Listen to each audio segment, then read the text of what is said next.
আহ, ধন্যবাদ জানাবো জলপাইগুড়ি জেলার পার্শ্ব শিক্ষকদের, যারা আজকে ডিও অফিস অভিযানটার মাধ্যমে সূচনা করলেন। আগামীকাল আছে নদিয়া জেলার ডিও অফিস ডেপুটেশন দেওয়া। আর নদিয়া জেলার ডিও অফিস যেটা নিয়ে আমরা আগামীকাল যাব, তো সেটা সম্পর্কে ওনারা অবগত আছেন আমাদের স্কুলের মাধ্যমেই। ওনার কাছে ওনাদের খবরটা আছে। এবার সার্কুলার সম্পর্কে যেটা জানানোর, প্রথম কথা, সার্কুলারের যতগুলো কপি, 3-4টে প্রাইমারি দিয়ে, সেই কপিগুলো সবার কাছে নেই। যেটা 2009-10 আমাদের ক্ষেত্রে প্রথম চালু হয়েছিল, সেই সার্কুলারে বলা আছে, তার আগে বলা ভালো যে আজকে 2025-এর 6 আগস্ট, 2004-এর 6 আগস্ট আমি এবং আমার স্কুলের আরও 3জন প্যারা টিচার হিসাবে স্কুলে যোগদান করেছিলাম। সেই হিসাবে আজ 21 বছর পূর্ণ হলো। তো 21 বছরের সেই ভালো, একটু আধটু যা ভালো ব্যবহার এই 7 মাসেই সে যে কী ভয়ঙ্কর রূপ, সেটা আমরা দেখছি স্কুলে প্রতিনিয়ত। আর সেই জন্যই আমাদের স্কুলের যেসব প্যারা টিচার আছি আমরা 6 জন, আমরা প্রত্যেকেই আজ বিগত 6-7 মাস ধরে এই সিদ্ধান্তেই দাঁড়িয়ে আছি যে সার্কুলারের বাইরে আমরা আর কোনো রকম কাজ করব না। তো সেই হিসেবেই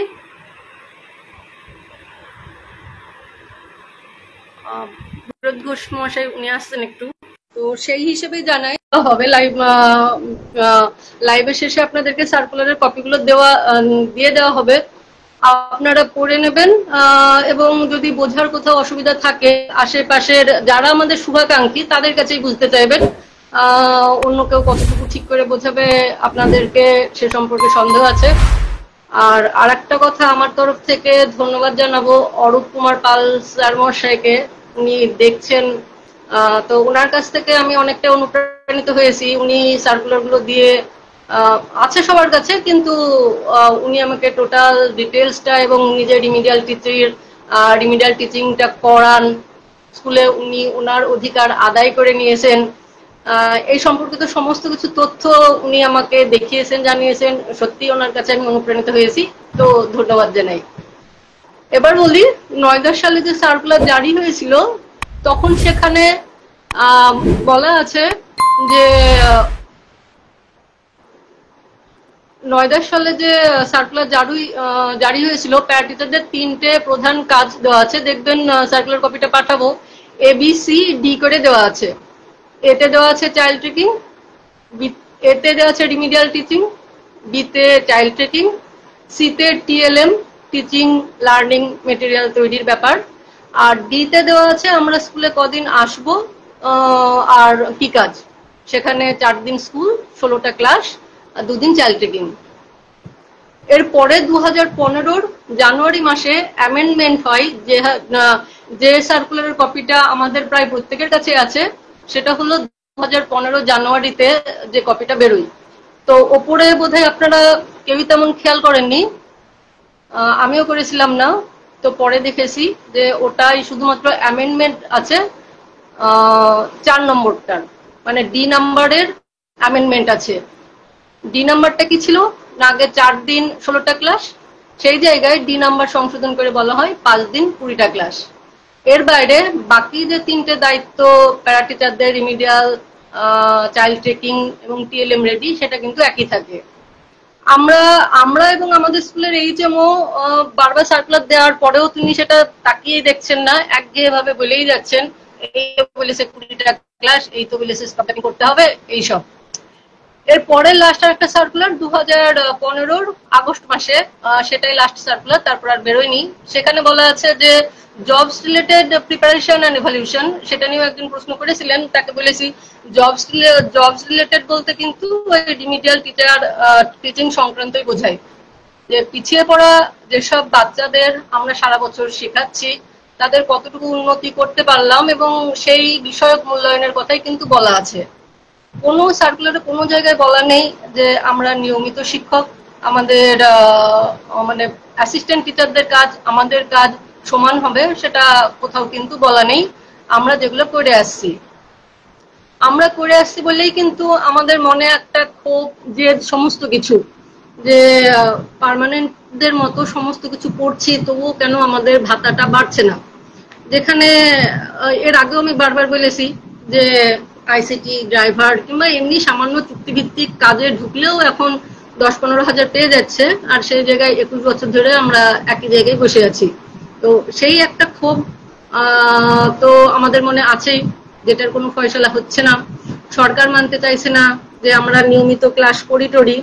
এবার অতএব আমাদেরকে একটু বোঝাতে তো হবে যে মানে স্কুলগুলোকে আমরা চালিয়ে যাচ্ছি। এই একটু আগে ভগীরথ ঘোষ স্যারকে কে যেন প্রশ্ন করেছিলেন যে এইচএম কে বললেই যে স্কুলের কাজ করে নেব, আমাদের একটু বেতন বাড়ান।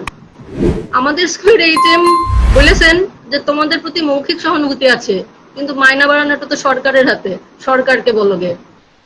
আর আমাদের স্কুলে এখন এমন পর্যায়ে এসেছে, প্রথম কথা হলো আমরা প্রথম যখন ফেব্রুয়ারিতে শুরু করি এই বলে শুরু করেছিলাম আমরা এত বছর কাজগুলো সামান্যতম সুবিধা বলুন বলুন স্কুল থেকে কোনো কিছু পাই না টাই না, তার উপর ভালো ব্যবহারটুকু পাই না। তো প্রথমে শুরু করেছিলাম কাজ কমানো নিয়ে, আর আজকে সেটা শেষ পর্যন্ত দাঁড়িয়েছে যে সার্কুলার অনুযায়ী চলবো। কারণ স্কুলের পার্মানেন্ট টিচারদের সঙ্গে সমান ভাগে কাজ করার পরেও না আমরা এতটুকু সম্মান পাই, না ভালো ব্যবহার পাই। এবার যারা যারা একটু আধটু সুযোগ সুবিধা পাচ্ছেন বা ভাবছেন যে স্কুলে ভালো ব্যবহার পাচ্ছি, করতে আপত্তি কোথায়, দেখবেন বাইরে আপনাদের সম্মানটা কিন্তু থাকে না। বাইরের গার্জেনরা কি ভাববে যে আপনারা ওই তো স্কুল আওয়ারটা পুরো থাকছেন না, ওই তো এটা করছেন না, ওদের আবার মাইনে বাড়ানোর কি হবে। তো কোনো সময় বোধহয় আপনারা ভেবে দেখেন না যে একজন পার্মানেন্ট টিচার 6 ঘন্টা স্কুলে কাজ করে সে ভালোভাবে তার পরিবারকে চালাতে পারছে, সেই জায়গায় একজন প্যারা টিচার স্কুলে খাটছে, আবার তার পরিবারের মুখে দুটো খাবার 1 মাসে তুলে দেওয়ার জন্য আবার বাইরে থেকে কাজে ছুটতে হচ্ছে। তাতে তার সম্মানটাও বাড়ছে না, আবার খেটেও মরতে হচ্ছে। আর এছাড়া এখন আমাদের স্কুলে এমন অবস্থা এসেছে যে এইচএম বলছেন যে ডিও অফিসে বলে আসবো আমার স্কুল রিমিডিয়াল ক্লাস ভাগ করতে পারবে না, তোমাদের স্কুলে আসতে হবে না, কারণ স্কুলে এসে তোমাদেরকে বসিয়ে রাখতে পারবো না। এই ধরনের কথা এখন আমাদের সঙ্গে মানে আমাদের স্কুলে এরকম চলছে। এবার আপনারা যারা আস্তে আস্তে, আমরা এর আগের সপ্তাহ 24 তারিখ বোধহয় এসপিডি মহাশয়ের কাছে গিয়েছিলাম, ওনাকে যখন বলা হয়েছে যে এরকম, আর হ্যাঁ আরেকজনকে বলছিলেন যে দুটো দিক বজায় রেখে বললে কেমন হয়, যেমন নিয়মিত দের মতো ক্লাস করতে চাই কিন্তু বেতন বাড়াতে হবে, আর নয়তো সার্কুলারে ফিরে যাই। তো এসপিডি কে তেমনই বলা হয়েছে, আমরা দুটো দিকের কথাই বলেছি যে যদি নিয়মিত ক্লাস করাতে চান তাহলে আমাদের বেতনটা নিয়মিতদের মতোই দিতে হবে, আর নয়তো আমরা সার্কুলারে ফিরে যেতে চাই। আরেকজন স্যারও বলছিলেন, আমার নেটটা আসলে শেষ হয়ে যাবে, আরেকজন স্যারও বলছিলেন যে আমরা যে কাজ করছিলাম তার জন্য কি মাইনে বাড়বে না? অবশ্যই বাড়বে। 20-21টা বছর কাজ করে রিমিডিয়াল একটা কম্পিউটার টিচারের মাইনা 7-8 বছরে যদি 22-23 হতে পারে, তাহলে 21 বছরের রিমিডিয়াল টিচারেরও যথেষ্ট মূল্য আছে। তো আমরা কোনো কিছুই পাচ্ছি না। এবার এসপিডি কে দেওয়া হয়েছে প্রত্যেকটা জেলার ডিও অফিসে দিন, তারপরে এইসব কপিগুলো নিয়ে স্কুলের এইচএম কে দিন। আঘাত অনেক আসবে, নিজেদের সার্কুলারের যা বলেছে সেই নিয়ে টিকে থাকুন, দৃঢ়ভাবে থাকুন। আমাদেরকে অনেক ধমকি সহ্য করতে হয়েছে এবং যে জিনিসটা মিটে গেছে এখনো সেই পর্যায়ে নেই, এখনো অনেক আছে বাকি, নেতা টেতার দিকটা বাকি আছে, বাদ বাকি ম্যানেজিং কমিটি বলুন, গার্জেন বলুন, সাংবাদিক লেলিয়ে দেওয়া বলুন, ডিও অফিসে শুনেছিলাম যে বেতন বন্ধের ব্যাপারেও কথা হচ্ছে, সমস্ত কিছু। কিন্তু আমরা সব জায়গায় বলেছি, এসআই বলুন, এইচএম বলুন, প্রত্যেকটাই বলছি যে সার্কুলারে আমাদের এই বলা আছে, আমরা এইগুলো করতে পারি। আর আপনারা যেগুলো করাতে চাইছেন, নিয়মিত টিচারদের মতো ক্লাস, পরীক্ষার গার্ড, খাতা দেখা, পোর্টালে নাম্বার, ট্যাবুলেশনের নাম্বার, এই জামা জুতো ব্যাগ, এই সমস্তগুলো করাতে চাইছেন, তার উপর একটা লিখিত দিন, আমরা করে ফেলবো, আমাদের আপত্তি নেই। তো ওনারা সব জায়গায় কেউই লিখিত দিতে চাননি, না স্কুল দিতে চেয়েছে, না এসআই অফিস, না ডিপিও অফিস, প্রত্যেকের একটাই কথা, অ্যাডজাস্টমেন্ট করে নিন। অ্যাডজাস্টমেন্টের ভিতটা নষ্ট হয়ে গেছে, কারণ 20 বছর ধরে ওই 10-13 হাজার টাকায় মুখ বুজে নিয়মিত শিক্ষকদের মতো খেটে অ্যাডজাস্টমেন্টটা আমরাই করে যাচ্ছি। আমরা অ্যাসিস্ট্যান্ট টিচারদের কাজের ভাগ কমে যাচ্ছি, আমাদের কিন্তু কোনো রকম উন্নতি হচ্ছে না। তো সেই বেগার খাটা আর কতদিন হয়। আর তাছাড়া আমরা তো পিছিয়ে পড়াদের জন্যই নিয়োজিত হয়েছি। তো যারা এগিয়ে আছে তাদেরকে এগিয়ে নিয়ে যাওয়ার থেকে পিছিয়ে পড়াদের আমাদের কাজটুকু বুঝে নিলে বোধহয় আমাদের পরিশ্রমটা কমে। আমরা যে এই মানে মানে কি বলবো, যে পরিশ্রমটা আমাদের খুব বেশি হয়ে যাচ্ছে। আমরা যদি নিজেদেরটুকু বুঝে নিতে পারি, একদিকে আমাদের পরিশ্রমটা কমবে, আর আরেকদিকে নিয়মিত শিক্ষকদের উপর চাপটা বাড়বে, কারণ তাদের পারিশ্রমিকটা বেশি, পরিশ্রমের উপরেই পারিশ্রমিকটা নির্ভর করে।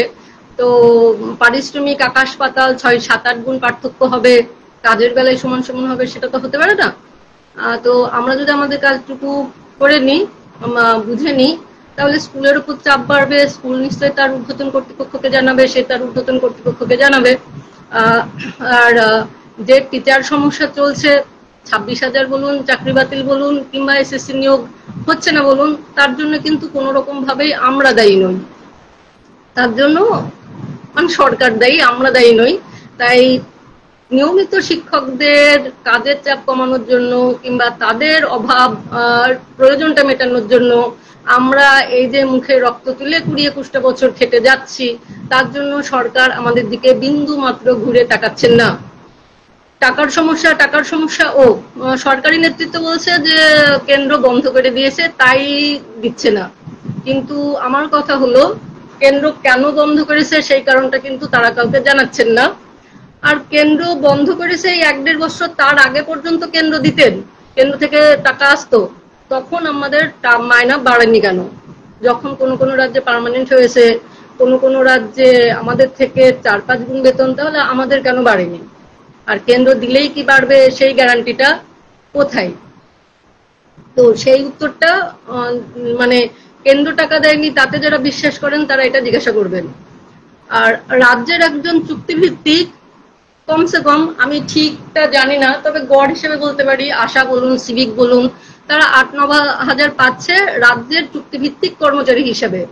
সেই জায়গায় আমরা কেন্দ্রীয় রাজ্য মিলিয়ে 60-40 ভাগে আমাদের বেতনটা হয়। তাহলে একবার হিসাব করে দেখবেন যে 10,000 আর 13,000-এ আপনাকে রাজ্য ক টাকা দিচ্ছে। 1.5 বছর আগে পর্যন্ত টাকা দিয়েছে, টাকা দেবেও, কতক্ষণ রাখবে, দিতে বাধ্য, এটা কারোরই ঘরের টাকা নয়, এটা দিতে বাধ্য। তো 10,000 13,000-এর হিসাব করলে দেখবেন যে রাজ্য প্যারা টিচারদের জন্য আপার প্রাইমারিতে 5 আর প্রাইমারিতে 4-4.5। তো এইটুকুই কি 21 বছর পর আমাদের বরাদ্দ? রাজ্য সমস্ত কর্মচারীকে টানতে পারছেন, আমরা রাজ্যের স্কুলে পড়াচ্ছি, রাজ্যের ছেলে মেয়েদের উন্নতি করছি, অথচ যখনই টাকার প্রশ্ন আসছে তখনই কেন্দ্রের দিকে আঙুল তুলে দিচ্ছেন। আমরা তো আর কেন্দ্রের স্কুলে পড়াই না। তাহলে আমাদের এগুলো প্রাপ্য কিনা, এত অসম্মান প্রাপ্য কিনা? 20 বছর পর আমার 21 বছর, তো এইগুলো আমাদের প্রাপ্য কিনা ভেবে দেখবেন। দেখে নিয়ে এই যে কর্মসূচি চলছে, প্রত্যেকটা সংগঠনের নেতাদের কাছেই আমার অনুরোধ, কোন সংগঠন ডাকলো আন্দোলন সেটা না দেখে কর্মসূচিটা ঠিক আছে কিনা দেখুন। যে সার্কুলারে সরকার তো ওটাই বলছে যে আমাদের নিয়মিত ক্লাস করায় না, সেই হিসাবেই যারা কোর্ট কেস করেছেন তাদের কাছ থেকে শুনেছি যে সরকার বলছে আমাদের নিয়মিত ক্লাস করায় না। তো কতক্ষণ আর এই নিয়মিত ক্লাস করে চুক্তিভিত্তিকের বেতন নিয়ে যাবেন? চুক্তিভিত্তিকের বেতন হলেও সেটা বাড়া উচিত ছিল আজ 20-21 বছর পরেও। তো সেইটা একবার ভেবে দেখবেন, দেখে কর্মসূচিতে অংশগ্রহণ করবেন। পদ্ধতি ঠিক আছে কিনা দেখুন, কোন সংগঠন ডাকলো দেখার দরকার নেই। আর নেতা, ওই 9-10টা নেতার পিছনে 42,000 মানুষ নিজের বোধ বুদ্ধি বিসর্জন দেবেন না।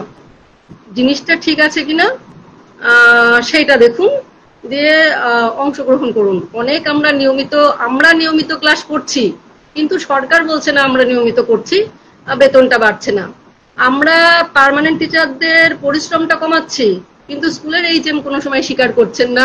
তারা চোখ নাক বুঝে শুধু ওটাই করে যাও, কিন্তু বাইরের মানে স্বীকার তারা করছেন না। আমাদের স্কুলে গত 7 মাস ধরে সেই বিভীষিকাময়ী পরিস্থিতি বলতে পারেন। 20 বছর ধরে সমানে কাজ করে ভালো ভালো কথা শুনেছিলাম। এই 7 মাস অতিষ্ঠ হয়ে দেওয়ালে পিঠ থেকে গিয়ে প্রতিবাদ করার ফলে প্রতিনিয়ত আমরা অপমানিত হচ্ছি। যে কোনো একটা কথাতেই মানে প্রচন্ড ভাবে অপমানিত হচ্ছি। তাই যারা মুখ বুজে কাজ করছেন, হয়তো দুটো ভালো কথা শুনছেন, কিন্তু ভালো কথায় পেট ভরে না। আমাদের অনেক সাথী অবসর নিয়ে নিয়েছেন, নেবেন, আমাদের সময়ও বেশি নেই। 15-16 বছর, 15-20 বছরের মধ্যে পুরো প্যারা টিচার প্রজাতি ধ্বংস হয়ে যাবে। আর হ্যাঁ, কিছু কিছু সহকর্মী আবার ভাবেন যে সুপ্রিম কোর্টে কেস করলেই বোধহয় 1 বছরের মধ্যেই রেজাল্ট বেরিয়ে আসবে আর আমাদের বেতনটা বেড়ে যাবে। তো তাদেরকে বলি, সরকারি কর্মচারীদের 25% ডিএর ঘোষণা 1.5 মাসের মধ্যে করতে বলেছিল, সেটা এখনো যেমন হয়নি। চুক্তিভিত্তিক উচ্চ মাধ্যমিক ওইরকম একটা ওনাদেরও সমকাজে সমবেতনের সুপ্রিম কোর্ট অর্ডার হয়েছিল সমকাজে সমবেতন দিতে, তারাও এখনো পাননি। তো পশ্চিমবঙ্গে বসে সুপ্রিম কোর্টের অর্ডার মেনে 1 বছরের মধ্যে রেজাল্ট পাওয়া, ওটা স্বপ্নেও বোধহয় কল্পনাটা না করা ভালো। আর আমাদের প্রত্যেকেরই চাকরির সময়সীমা শেষ হয়ে এসেছে। আমরা দিন 300-400 টাকা পাই। আমাদের কি এমন ক্ষমতা যে আমরা সুপ্রিম কোর্ট কেস লড়াই করে জিনিসটা নিয়ে আসবো? আর যদি জিতিও, সেই লড়াইয়ের ফলাফল কিন্তু বেশি মানুষ ভোগ করতে পারবে না। প্রথম কথা, সামর্থ্য নেই। আর ওই 10-15 বছর পর যদি জেতেনও বা যদি জিতিও, তার ফল নেওয়ার জন্য 2000 মানুষও, 2000 প্যারা টিচারও অবশিষ্ট থাকবে না। তাই আমাদের যেটুকু সামর্থ্য, আমরা যেটা করতে পারি, অনেকে আবার বলছেন রাস্তার আন্দোলন, রাস্তার আন্দোলন। স্কুল বন্ধ করে রাস্তায় আপনি ওই 300-400 টাকা পুঁজি করে, 300-400 টাকা পুঁজি আবার কোথায়? আপনি স্কুলে যাবেন না মানে সেই দিনে 400 টাকা পাচ্ছেন না, আপনি সেই টাকাটা পাবেন না। আপনাকে বাসে সেই টাকাটা খরচ করতে হবে, প্লাস খাওয়া দাওয়া মিলিয়ে আপনার একটা দিনের মিনিমাম যে 1000 টাকাই, আপনি কতক্ষণ কলকাতার বুকে বসে থাকতে পারবেন? এতটা দূর ছেড়ে, পরিবার ছেড়ে। কেউ আবার বাইরের কিছু কিছু কাজ করেন, কেউ মানে ওই টিউশন হোক কিংবা বিভিন্ন, আমি দেখেছি বিভিন্ন পেশার মানুষ আছেন। তো কতক্ষণ আর কলকাতার বুকে সবাইকে টেনে নিয়ে আন্দোলন আন্দোলন ওটা করা যায়?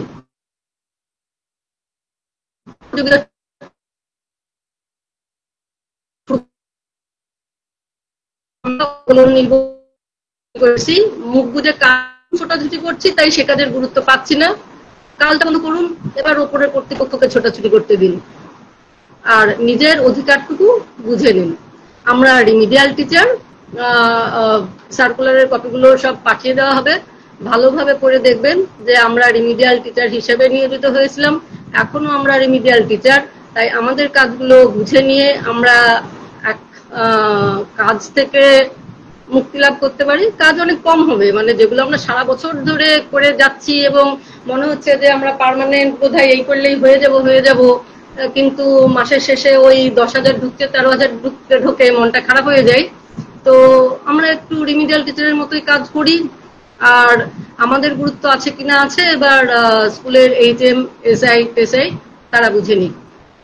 আর আমাদেরই চলে গেছে ডিও অফিস পর্যন্ত অভিযোগ, SI, HM এর মাধ্যমে আমাদের বিরুদ্ধে অভিযোগ চলে গিয়েছে, নেতা টেতার পর্যন্ত চলে গিয়েছে। আমরা এখন আছি, স্টেডি আছি, এবং এই জন্যই আছি যে সার্কুলারের জোরেই আছি।